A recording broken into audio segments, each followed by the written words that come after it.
class. Today's topic is class 9th का chapter है 5 fundamental unit of life. आज उसके बारे में डिस्कशन करेंगे. इससे पहले का जो वीडियो है उस अगर आपने नहीं देखा है तो उसे देख लीजिए.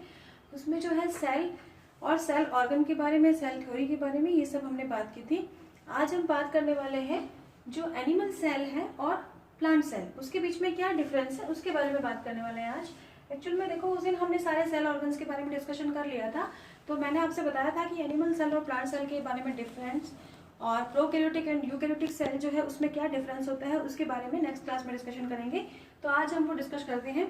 देखो यहाँ पे होता क्या है, एक्चुअल में जो प्लांट के अंदर जो सेल है, यानी कि जो प्लांट है उसमें जो सेल है उसकी और एनिमल जो है उसके अंदर जो सेल है उसकी स्ट्रक्चर में क्या डिफरेंस है उसके बारे में हम बात करेंगे.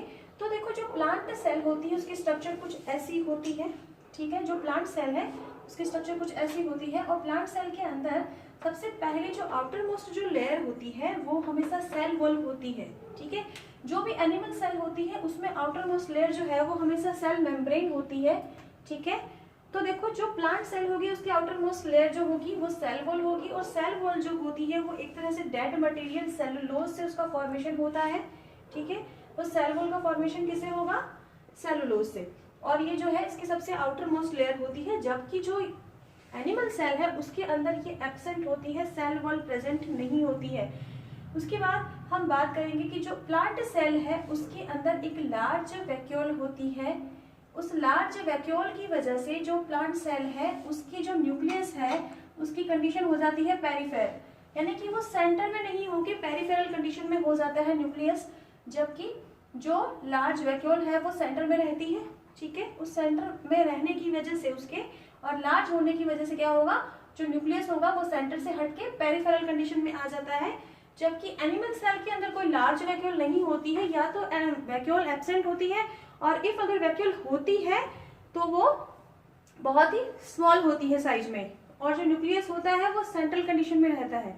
ठीक है, उसके बाद जो भी प्लांट सेल होती है उसमें प्लास्टिड्स होते हैं. ठीक है, जैसे क्लोरोप्लास्ट है, क्रोमोप्लास्ट है और ल्यूकोप्लास्ट है. इनके बारे में हम पहले ही डिस्कशन कर चुके हैं. देखो क्लोरोप्लास्ट जो होता है वो ग्रीन पिगमेंट होता है. क्रोमोप्लास्ट जो होता है वो कलर वाला कोई भी पिगमेंट हो सकता है, जैसे जेंथोफिल है. ठीक है, और ल्यूकोपिन है. ठीक है, तो ये सारे हो सकते हैं. उसके अलावा जो है ल्यूकोप्लास्ट होता है जो कलरलेस पिगमेंट होता है प्लांट में. और ये तीनों पिगमेंट जो होते हैं वो प्लांट सेल में प्रेजेंट होते हैं, वो एक दूसरे में कन्वर्ट होते रहते हैं. जबकि जो एनिमल सेल होती है उसके अंदर जो है प्लास्टिड हमेशा एब्सेंट होता है, कभी भी नहीं होता है प्लास्टिड्स. ठीक है, क्योंकि यहाँ पे फोटोसिंथेसिस होता है प्लांट में, तो सीधी सी बात है समझने वाली कि जब इसमें फोटोसिंथेसिस होता है तो ग्रीन पिगमेंट चाहिए, तो इसमें क्लोरोप्लास्ट होता है, क्रोमोप्लास्ट होता है, ल्यूकोप्लास्ट होता है. तीनों जो प्लास्टिड्स हैं वो एक दूसरे में कन्वर्ट होते रहते हैं सिचुएशन के अकॉर्डिंग. लेकिन इसके अंदर यहाँ पर प्लास्टिड एनिमल सेल में प्रेजेंट नहीं होता है. उसके बाद में जो सेंट्रोसोम है वो प्लांट सेल में एब्सेंट होता है. ठीक है, सेंट्रोसोम देखो मैंने आपको बताया था सेंट्रोसोम के बारे में. जब कहा था तो मैंने कहा था स्टार लाइक एक स्ट्रक्चर होता है, और ये क्या करता है, जब सेल डिवीजन होता है तो उस ड्यूरेशन में ये स्पिंडल फाइबर के फॉर्मेशन में हेल्प करता है. लेकिन यहाँ पर जो प्लांट सेल होता है उसमें सेंट्रोसोम एब्सेंट होता है. तो फिर यहाँ पर किससे होगा, देखो साइटोप्लाज्म के अंदर जो प्रोटीन प्रेजेंट होती है उस साइटोप्लाज्म में प्रेजेंट प्रोटीन की हेल्प से यहाँ पर स्पिंडल फाइबर का फॉर्मेशन होता है.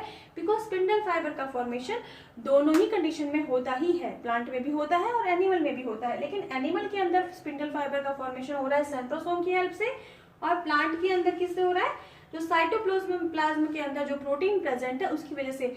आपको शायद थोड़ा सा कंफ्यूजन होगा कि आप सोच रहे होंगे स्पिंडल फाइबर क्या है. देखो इसके बाद वाले टॉपिक में जब हम सेल डिवीजन को पढ़ेंगे तो उसमें मैं आपको बताऊंगी कि स्पिंडल फाइबर क्या होते हैं. ठीक है, तो यहाँ पे स्पिंडल फाइबर का फॉर्मेशन होता है सेंट्रोसोम की हेल्प से, और यहाँ पर होता है साइटोप्लाज्म के अंदर प्रेजेंट प्रोटीन की वजह से. उसके बाद हम बात करेंगे, देखो जो प्लांट सेल होती है उसमें प्लाज्मोडेस्माटा होता है. अब ये प्लाज्मोडेस्माटा क्या है देख लो. देखो होता क्या है, जैसे दो सेल है, उन सेल के बीच में जो मटेरियल होता है उसके ट्रांसफर के लिए यहाँ पर जो है प्लाज्मोडेस्माटा होता है. उसकी वजह से क्या होता है, इस सेल का कुछ भी मटेरियल इसमें आ सके और इसका इसमें आ सके, तो उनके फ्लूइड के ट्रांसपोर्टेशन के लिए होता है प्लाज्मोडेस्माटा. एक तरह से दो सेल के बीच में क्या है, छेद हैं छोटे छोटे, जिनकी हेल्प से क्या होता है, कुछ भी मटेरियल या फ्लूइड जो है वो एक दूसरे से उनमें ट्रांसफर हो सकता है इजीली। तो यहाँ पर जो प्लांट सेल है उनमें प्लाज्मोडेस्माटा होता है, जबकि एनिमल सेल में प्लाज्मोडेस्माटा एब्सेंट होता है। उसके बाद में देखो जो प्लांट सेल होती है उसमें रिजर्व फूड जो मटेरियल है वो स्टार्च होता है। देखो आपने पहले भी कभी पढ़ा होगा, प्लांट हमेशा रिजर्व फूड रखते हैं स्टार्च की फॉर्म में, जबकि एनिमल जितने भी होते हैं वो अपने रिजर्व फूड को या तो ग्लाइकोजन या फैट के रूप में वो रखते हैं, ग्लाइकोजन या फैट के फॉर्म में वो अपने जो रिजर्व फूड मटेरियल है उसको रखते हैं। उसके बाद में जब भी इसके बाद ये सेल प्लेट और क्लीवेज भी थोड़ा सा हो सकता है आपको कंफ्यूज करें, बिकॉज अभी तक हमने सेल डिवीजन नहीं पढ़ा है। सेल डिवीजन में जब साइटोकाइनेसिस प्रोसेस जब आप पढ़ेंगे, क्योंकि देखो जब सेल डिवीजन होता है तो पहले कैरियोकाइनेसिस होता है, यानी कि इसमें क्या होता है, जो सेल का जो न्यूक्लियर मटेरियल है वो वहां पर डिवाइड होता है, और उसके बाद में एक प्रोसेस आती है साइटोकाइनेसिस। साइटोकाइनेसिस में जो सेल का जो साइटोप्लाज्म है वो वहां पर क्या होता है, साइटोप्लाज्म जो है वो वहां पर डिवाइड होता है। और उस प्रोसेस के अंदर अगर वो प्लांट सेल है तो उसमें मेथड होता है सेल प्लेट मेथड, यानी कि जो सेल होगी उसके सेंटर में यहाँ पर धीरे धीरे प्लेट का फॉर्मेशन होता है, उसके थ्रू जो साइटोप्लाज्म है वो दो पार्ट में डिवाइड होता है। जबकि अगर वो एनिमल सेल है तो उसमें क्लीवेज मेथड से होता है, उसमें क्या होता है, धीरे धीरे एक क्लीवेज फ्यूरो बनती है। फ्यूरो मीन्स होता है खांच, क्योंकि सेल मेम्ब्रेन है, इजीली खांच बन सकती है, फ्यूरल बन सकती है, तो उस फ्यूरल की वजह से होता है। तो क्लीवेज मेथड के थ्रू एनिमल सेल के अंदर साइटोप्लाज्म डिवाइड होता है। तो ये सारा डिफरेंस होता है इसके बीच में। उसके अलावा जो अदर जो सेल ऑर्गन्स है वो प्रेजेंट होते हैं दोनों में, जैसे कि माइटोकॉन्ड्रिया दोनों में प्रेजेंट होता है, न्यूक्लियस दोनों में होता है, एंडोप्लाज्मिक रेटिकुलम भी दोनों में प्रेजेंट होता है, गोल्जी बॉडी दोनों में प्रेजेंट होता है। ठीक है, सेल मेम्ब्रेन जो है वो इसकी आउटर मोस्ट लेयर है, इसकी आउटर मोस्ट लेयर क्या है, सेल वॉल। तो ये सब यहाँ पर इसके बीच में डिफरेंस होता है। तो आई होप आपको जो है एनिमल सेल और प्लांट सेल के बीच में जो है डिफरेंस पता चल गया होगा, उनकी स्ट्रक्चर के बारे में भी आपको समझ में आ गया होगा।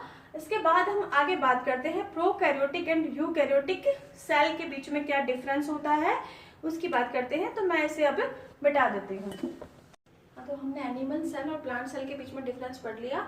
अब हम पढ़ेंगे प्रोकैरियोटिक एंड यूकैरियोटिक सेल के बीच में क्या डिफरेंस होता है, उसकी हम बात करेंगे। तो देखो एक्चुअल में जो प्रोकैरियोटिक सेल होती है वो क्या है, प्रोकैरियोटिक का क्या सेंस है यहाँ पे, देखो प्रो मीन्स होता है प्रिमिटिव, ठीक है, और कैरियन मीन्स होता है न्यूक्लियस। तो ऐसे सेल जिसका कि न्यूक्लियस कैसा है, प्रिमिटिव है। ठीक है, तो देखो जो प्रिमिटिव जो सबसे पहले ऑर्गेनिज्म था वो क्या था, एक बैक्टीरियल सेल थी। ठीक है, तो ये यहाँ पर जो इसका जो न्यूक्लियस होता है वो कैसा होता है, प्रिमिटिव होता है। और प्रिमिटिव क्यों बोलते हैं हम उसे, क्योंकि देखो नॉर्मली क्या होता है कि जो न्यूक्लियस के अंदर जो न्यूक्लियस जो है उसके अंदर हेरिडिटरी जो मटेरियल है डीएनए वो होता है। ठीक है, लेकिन यहाँ पर क्या होता है कि जो न्यूक्लियस का जो न्यूक्लियर जो मेम्ब्रेन है वो वहां पर एब्सेंट होती है, और जो उसका जेनेटिक मटेरियल है वो साइटोप्लाज्म के अंदर होता है। ठीक है, तो यहाँ पर एक सेंट्रल पॉइंट के ऊपर जो है न्यूक्लियस नहीं होगा, बल्कि वो पूरी सेल के अंदर फैला हुआ होगा साइटोप्लाज्म में। ठीक है, तो ऐसी कंडीशन होती है, ऐसा इसमें न्यूक्लियस होता है। और इसका एग्जाम्पल क्या क्या है, देखो ब्लू ग्रीन एल्गी जो होती है वो बैक्टीरिया, इसके अलावा माइकोप्लाज्मा जो कि सबसे छोटी जो सेल है वो होती है, पीपीएलओ बोलते हैं हम जिसे। ठीक है, प्लूरोनिमोनिया लाइक ऑर्गेनिज्म। ठीक है, सबसे स्मॉल सेल होती है ये। और सबसे जो लार्ज सेल है वो किसकी होती है, ऑस्ट्रिच की। ठीक है, ऑस्ट्रिच का जो एग होता है उसकी सबसे लार्ज सेल होती है। तो यहाँ पे जो पीपीएलओ है ये क्या है, माइकोप्लाज्मा प्लूरोनिमोनिया लाइक ऑर्गेनिज्म। इसकी जो स्ट्रक्चर है वो बैक्टीरिया, इनकी जो सेल होती है। ठीक है, और जो ब्लू ग्रीन एल्गी है उनकी जो सेल होती है वो कैसी होती है, प्रोकैरियोटिक टाइप सेल होती है। और उस सेल के अंदर क्या डिफरेंट होता है, नॉर्मल जो सेल होती है उसकी, देखो यहाँ पे जो है यूकैरियोटिक सेल का सेंस हो गया। अभी जो हमने प्लांट और एनिमल सेल पढ़ी है ना, उसकी जैसी स्ट्रक्चर होती है वो क्या होती है, यूकैरियोटिक सेल होती है। जबकि जो प्रोकैरियोटिक सेल होती है उसके अंदर क्या होता है, यहाँ पर जो न्यूक्लियस है वो सेंट्रल पॉइंट में नहीं होता है। न्यूक्लियस जो है उसको हम इसलिए न्यूक्लियस नहीं बोलते हैं, न्यूक्लियोइड बोलते हैं, बिकॉज उसके ऊपर न्यूक्लियर मेम्ब्रेन नहीं होती है। ठीक है, क्योंकि मेम्ब्रेन नहीं है तो उसको हम बोलेंगे न्यूक्लियोइड। ठीक है, अब देखो मेम्ब्रेन नहीं है, उसके अलावा और क्या होता है, देखो सेल। और यहाँ पर जो सेल वॉल, सबसे पहले हम साइज की बात करते हैं। तो सेल की जो साइज होती है ना वो यहाँ पे बहुत ही स्मॉल होती है, 0.125 जो है माइक्रोमिलीमीटर तक इसकी होती है साइज, और जबकि इसकी साइज होती है ज्यादा 5 to 20 माइक्रोमीटर तक। अब देखो यहाँ पे क्या होता है, जो सेल वॉल होती है उसका फॉर्मेशन होता है पेप्टाइडोग्लाइकन से, जबकि हमने यहाँ पे देखा कि जो प्लांट सेल थी उसमें तो सेल वॉल थी और उसका फॉर्मेशन हो रहा था सेलुलोज से, जबकि जो एनिमल सेल थी उसमें सेल वॉल क्या थी, एब्सेंट थी। तो यहाँ पे सेल वॉल होती है लेकिन किससे फॉर्मेशन होता है, पेप्टाइडोग्लाइकन से उसका फॉर्मेशन होता है, ठीक है। तो सेल वॉल का फॉर्मेशन हो रहा है पेप्टाइडोग्लाइकन से, जबकि वहां पर यूकैरियोटिक सेल में सेल वॉल का फॉर्मेशन किससे हो रहा है, सेलुलोज से, और इफ अगर एनिमल सेल है तो वहां पर सेल वॉल क्या होगी, एब्सेंट। उसके बाद जो अदर सेल ऑर्गन्स होते हैं उनकी बात करते हैं। देखो यहाँ पे जब हम बात करते हैं प्रोकैरियोटिक सेल की, तो जो भी डबल मेम्ब्रेन ऑर्गन जो है वो हमेशा एब्सेंट होते हैं, इस बात का ध्यान में रखना, क्योंकि देखो यहाँ पर एंडोप्लाज्मिक रेटिकुलम कहीं भी नहीं होती है, एब्सेंट होती है, जबकि वहां पर एंडोप्लाज्मिक रेटिकुलम होती है। क्या वर्क था एंडोप्लाज्मिक रेटिकुलम का, जो न्यूक्लियर जो मटेरियल है उसको, यानी कि हम कह सकते हैं कि जो न्यूक्लियोप्लाज्म है उस और साइटोप्लाज्म के बीच में कनेक्शन क्रिएट कर रही थी, वो वहां से जो मटेरियल है उसको ट्रांसफर करने का काम ये कर रही थी एंडोप्लाज्मिक रेटिकुलम। यहाँ पर माइटोकॉन्ड्रिया भी एब्सेंट होता है, डबल मेम्ब्रेन ऑर्गन है माइटोकॉन्ड्रिया भी, हम पावर हाउस ऑफ सेल बोलते हैं माइटोकॉन्ड्रिया का, वो भी इसके अंदर प्रोकैरियोटिक सेल में क्या है, एब्सेंट है। जबकि यूकैरियोटिक सेल में हमने पढ़ा कि माइटोकॉन्ड्रिया होता है, एटीपी के फॉर्मेशन में हेल्प करता है, इसलिए हम उसको पावर हाउस ऑफ सेल बोलते हैं। उसके बाद बात करते हैं प्लास्टिड्स की, ठीक है। यहाँ पर जब अगर वो प्लांट सेल है तो उसमें प्लास्टिड प्रेजेंट था, और एनिमल सेल है तो प्लास्टिड क्या था, एब्सेंट था, और यहाँ पर प्लास्टिड भी एब्सेंट होता है, ठीक है, क्लोरोप्लास्ट नहीं होता है यहाँ पर। उसके बाद में गोल्जी बॉडीज जो है वो भी यहाँ पर एब्सेंट है, क्योंकि वहां प्रेजेंट होती है। लाइसोसोम भी एब्सेंट है इसमें, वहां पर लाइसोसोम था, लाइसोसोम क्या था, सुसाइडियल बैग था, ठीक है, उसके बारे में डिस्कशन कर चुके हैं हम पहले। फिर देन जो राइबोसोम है वो इसमें प्रेजेंट तो होता है, लेकिन कैसा होता है, 70S टाइप। मैंने जब आपको राइबोसोम पढ़ाया था तो दो टाइप बताए थे, 70S और 80S। उस दिन भी मैंने आपको बताया था कि जो प्रोकैरियोटिक सेल होती है उसमें 70S, क्योंकि उसमें वहां पर सब यूनिट जो होती है वो क्या होता है, 70S टाइप का जो राइबोसोम होता है उसमें सब यूनिट होती है 30 एंड 50, ठीक है। जबकि जब हम 80S टाइप के जब हम राइबोसोम की बात करते हैं तो वहां पे होती है 40 एंड 60S की जो सब यूनिट होती है, ठीक है।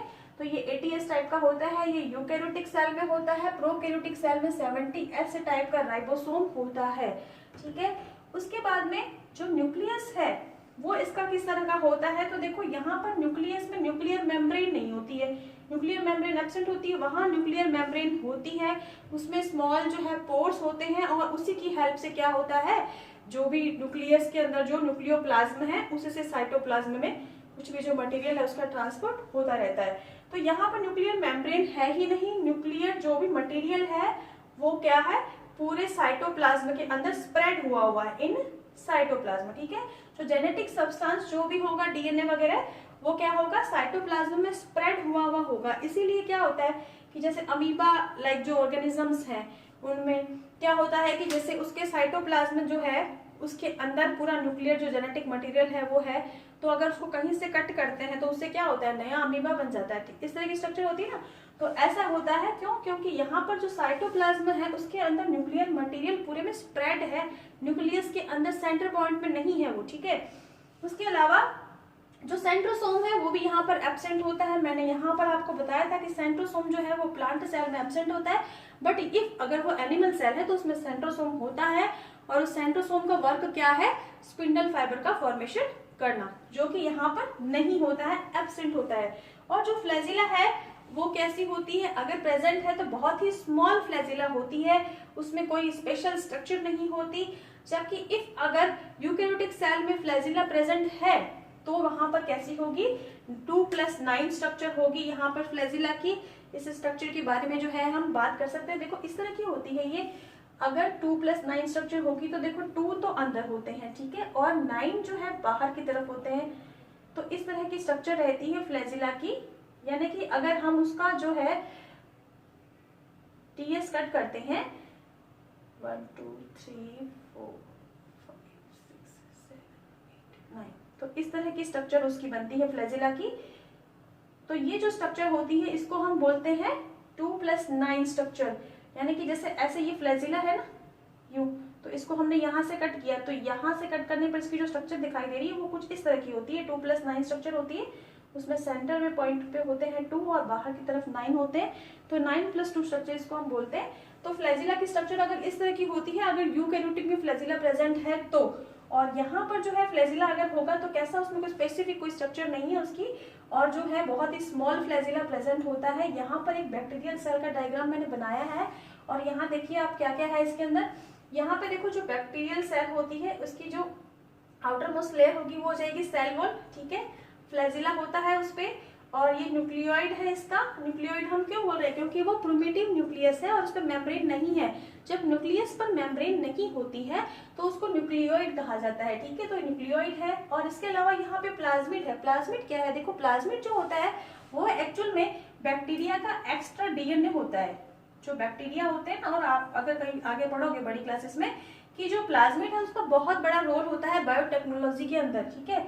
तो यहाँ पे उसके अंदर बैक्टीरियल सेल में एक्स्ट्रा सर्कुलर डीएनए होता है और उसको ही हम बोलते हैं प्लाज्मिड, ठीक है। तो प्लाज्मिड इसमें प्रेजेंट होता है, ठीक है, और साइटोप्लाज्मिड है इसके अंदर। उसके अलावा इसमें आप देख रहे हो कोई भी डबल मेम्ब्रेन स्ट्रक्चर यहाँ पर प्रेजेंट नहीं है।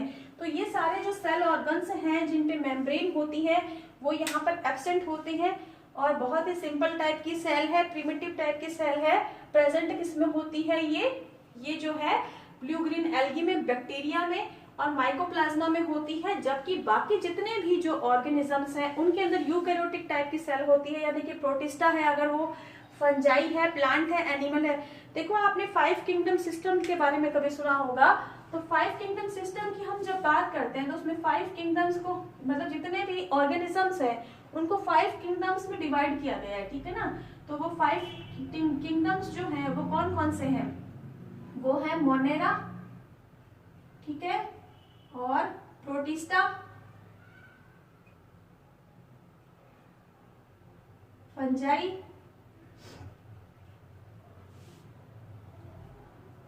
प्लांट एंड एनिमल किंगडम, ठीक है ना।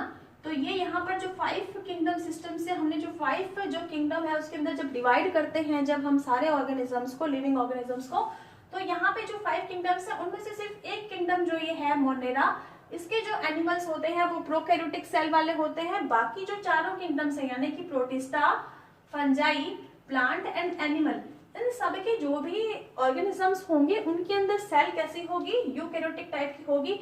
और मे भी हो सकता है कि वो जो प्रोटिस्टा जो है इसमें जैसे बहुत सारे जो है यूनिसेलुलर ऑर्गेनिज्म भी होते हैं, तो वो यूनिसेलुलर तो होते हैं, लेकिन क्या होता है उनके अंदर जो सेल है उसका टाइप कैसा है, सेल का टाइप है यूकैरियोटिक। तो यूकैरियोटिक टाइप की सेल उसमें प्रेजेंट होती है। बाकी के अंदर जो है मल्टीसेलुलर ऑर्गेनिजम्स होते हैं और जो है अलग अलग सिस्टम रहता है, लेकिन सेल कैसी होती है, सभी में इन चारों के अंदर ही यूकैरियोटिक टाइप की होती है। सिर्फ मोनेरा जो है उसमें प्रोकैरियोटिक टाइप की सेल होती है। क्या क्या है उसमें, इसके बारे में हमने पढ़ लिया, ठीक है। इसके नेक्स्ट जो हमारी क्लास होगी उसमें हम पढ़ेंगे जो आपका सेल डिवीजन है, सेल साइकिल है, उसके बारे में, ठीक है। तो आज की क्लास यहीं तक ही होगी। अब जो है इसके बाद में आगे जो हम क्लास लेंगे उसमें हम पढ़ने वाले हैं सेल डिवीजन के बारे में और सेल साइकिल के बारे में। आई होप आपको ये क्लास पसंद आई होगी, समझ आई होगी। अगर क्लास पसंद आई है तो प्लीज लाइक करें, चैनल को सब्सक्राइब करें, ताकि अब आगे जब भी हम वीडियो बनाएं तो आपको इजीली उसके बारे में जानकारी मिल जाए। Thank you student.